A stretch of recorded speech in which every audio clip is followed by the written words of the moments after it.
A total of 967 new COVID-19 cases were recorded by the Ministry of Health on Thursday.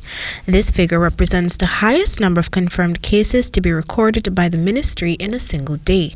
But even in the midst of this upsurge, President Irfan Ali, as well as the Minister of Health, Dr. Frank Anthony, has given the assurance that the government has the situation under control, and as such, Guyanese should not panic. However, the members of the APNU AFC coalition party are refusing to believe that the government has control over the situation.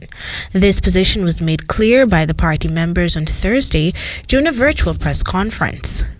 As the former junior minister and the present shadow minister of health, Dr. Cummings, in sharing her views on the situation, conveyed that there was a very effective and comprehensive COVID-19 plan adopted by the coalition during its time in government, but this plan was abandoned by the government.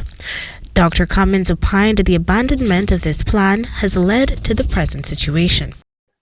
It is well documented that the abandonment of the effective coalition's COVID-19 comprehensive plan, the deviation from a consultative democracy, and the high costs of the bipartisan approach have led to the dire consequences. When the first COVID-19 case was recorded locally in March 2020, a number of measures were implemented by the coalition party, including the creation of quarantine facilities, screening at ports of entry, the implementation of a national curfew, and a partial lockdown. However, the coalition's approach was heavily criticized by the PPPC when the party assumed office in August 2020.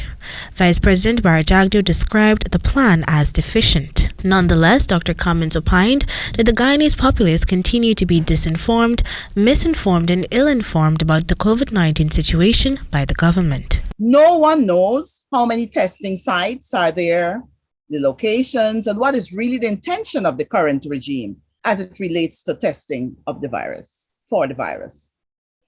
Hence, it is evident that there will continue to be levels of inequities. While the Minister of Health has said he suspects that both the Omicron and Delta variant are present in Guyana, it is still to be scientifically proven. On another note, Dr. Cummings also questioned the government's ability to attain herd immunity. There are questions that need answers by the populace, such as the ability of the government to attain herd immunity. Would Guyana be able to vaccinate 70% of the population anytime soon? At present, only 58.1% of the country's adult population has been doubly vaccinated since the vaccination campaign commenced in February last year. For the HDP Nightly News, Kendell Richmond.